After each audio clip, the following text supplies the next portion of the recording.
One of you wrote a fascinating comment on one of these vlogs. I'm not going to reveal your name because I don't want to dob you in, but you were concerned about having done some ghostwriting and feeling that you'd maybe been ripped off, you hadn't got the publishing you deserved or the recognition. Wait, there's something I want to show you. So this is what I like to call the spectrum of composariness. Now, this isn't a hierarchy.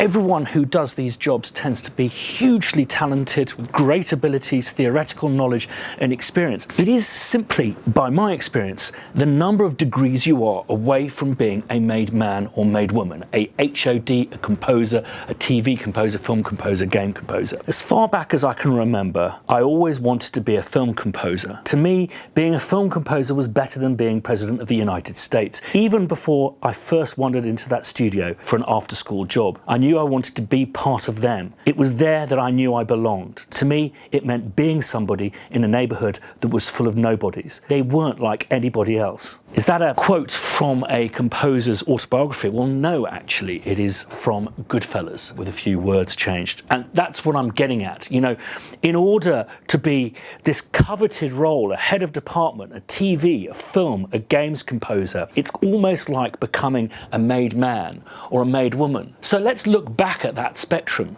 Do you notice anything? In my experience, doing a copying job is the least likely that will then lead on to you being made. As you go up the scale, you will find a greater number of people who started out doing these jobs who became made people. So for a copyist, there is a faint chance, but it becomes slightly less faint the further up you go. So notice where you are. You are just here. You're 1 degree away from being made. That is what you're getting in return for ghostwriting for your composer. That is your payment. The more of these ghost jobs you will do, just looking from experience and what I've observed, the better your chances of becoming made. So I guess the question is, what is ghostwriting? What is writing indeed?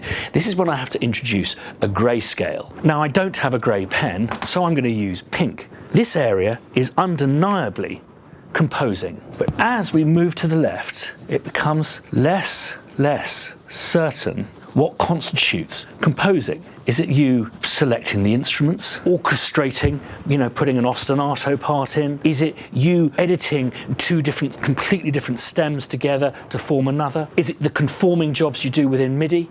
Or indeed, is it the ghostwriting? Have you already been given the melody, the chord sequence?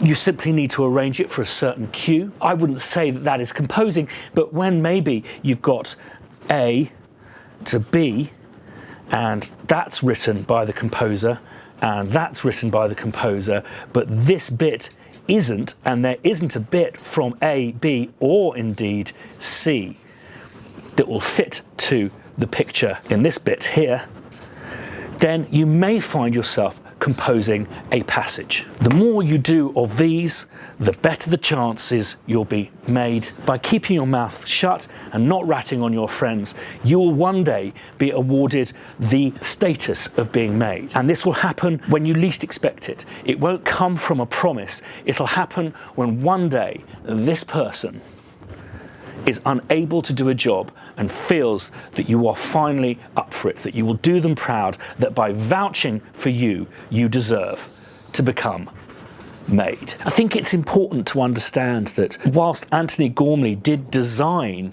a lot of his sculptures, those figures of him all over beaches and on top of buildings all over the country, he didn't physically make them all. But we don't think of him as a lesser artist because he has a kind of big factory with loads of stone workers and metal workers and sculptory people in King's Cross. The frescoes on church and chapels, buildings designed by architects. You need tradespeople and artisans to make this stuff with you. It is part of a massive collaborative history that we share as artists. So this view that a composer is somewhat lesser if he doesn't conduct himself or arrange himself or orchestrate the pieces is an absurd one. It belies the work of, Ravel, of Elgar. People who have done wonderful orchestrations for wonderful compositions. So I think that's the first point. Actually, are you writing? Has the composer given you a melody or a harmonic language, a concept, a set of instruments? These all go into it being her or his beast, not yours. So returning to Goodfellas, never snitch on your friends and keep your mouth shut. And I think this still applies to becoming a made person. I think the best example of that is I know someone who got an amazing assisting job for a really big composer. And the composer at their interview asked them just one question.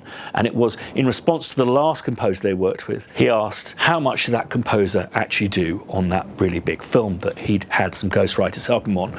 And the ghostwriter responded, he laboured over every single note of every single bar. He was hired on the spot. This is my point. We have to keep our honour. People don't understand the strains that we are under, the time constraints, and how that a production shift or drift can basically mean that you are really challenged for time and need help. And where keeping your mouth shut is concerned, I think it's vital to blend into the shadows when you're in the company of the composers, directors and producers. You will be advised by the composer. You don't need to kind of jump in and go, oh, I did this one, or, may I make a suggestion? Or indeed, when waiting for the composer to go to the toilet, don't grab a CD showreel and offer it up to the director and producer for possible consideration on future projects. Remain true to the code. The more that you do for the community, for your composers, for the people that you assist, the more you'll be trusted as a safe set of hands. The more people will be inclined to vouch for you, because the first job you do when you become made, you won't expect it. It won't be based on a promise. It won't be based on something that you've been scheduled to do. You'll be maybe on holiday, as I was once, and there was a bit of production drift on something that a composer was working on, and they simply said, I can't do it, but I can vouch for this guy. I had been the cavalry for him maybe 2 or 3 times, and this was a really major break for me. You don't need to let producers and directors know. They're not stupid. They will have an idea, and they may indeed come for you if, say, for example, they go to your composer friend, they're busy.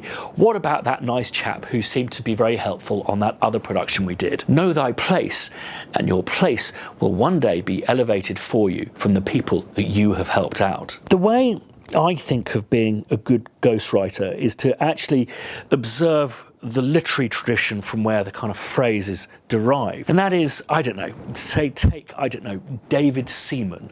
Our American cousins won't get that reference. He's a very, very good goalkeeper in the game of soccer that we play. He used to play for Arsenal, and he used to be kind of the goalkeeper for the English football side. Amazing goalkeeper, lovely guy, really, really dull.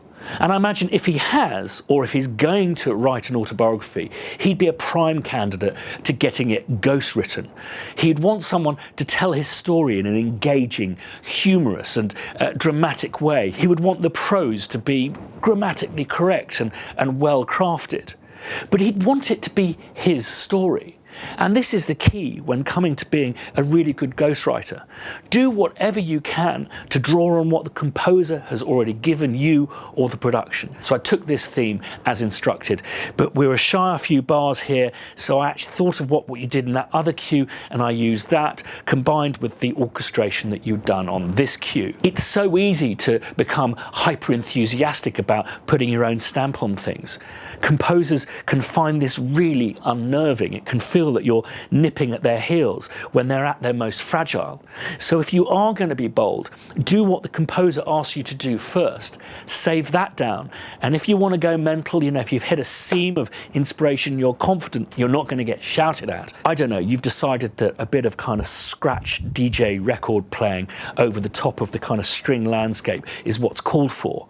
But save this down with your initials next to it, and possibly, if you can, if you're part of a team, talk to them first about presenting it to the composer, so you can really read from them whether they think it's a good idea and don't.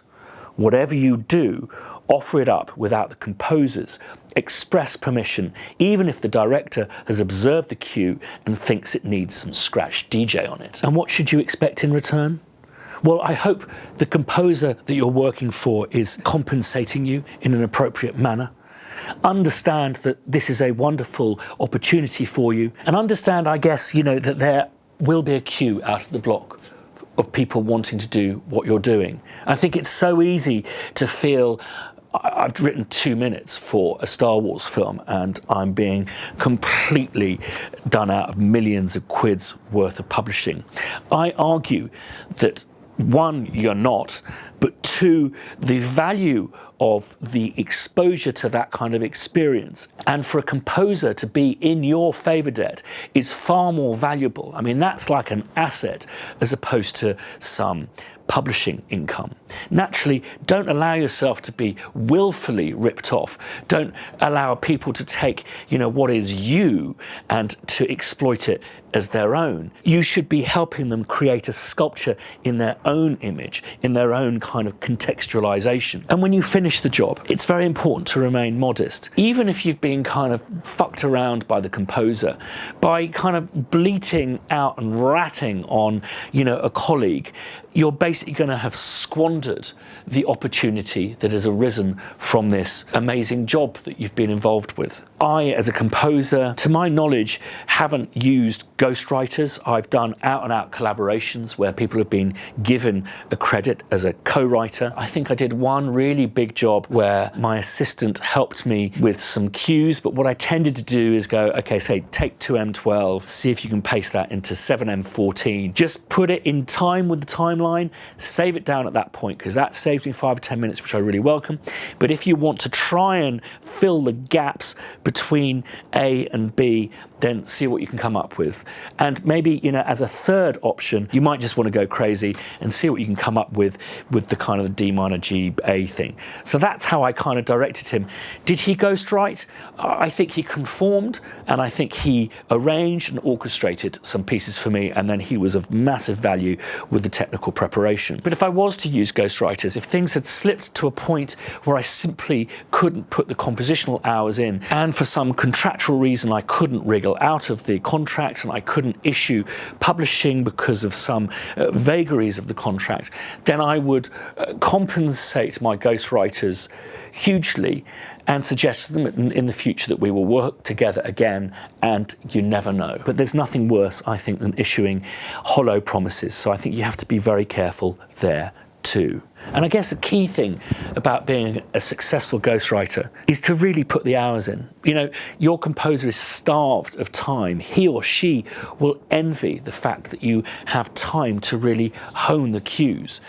It is your opportunity to do things without being responsible for their outcome, to spend inordinate amount of time on polishing, on hewing, on honing these cues in a manner the composer wouldn't be able to. If you've got 8 hours between the composer leaving his rig and getting back to his rig, maybe at 4 o'clock in the morning, for God's sake, use every one of those 8 hours. Don't go, turned out fitted pretty well, I slapped it on and I was done within 2 hours. That's not what the composer wants to hear. He or she wants you to spend the time they can't afford to. You've been gifted this opportunity. As always with this vlog, we're in it for the long haul. To become a made woman or a made man takes time.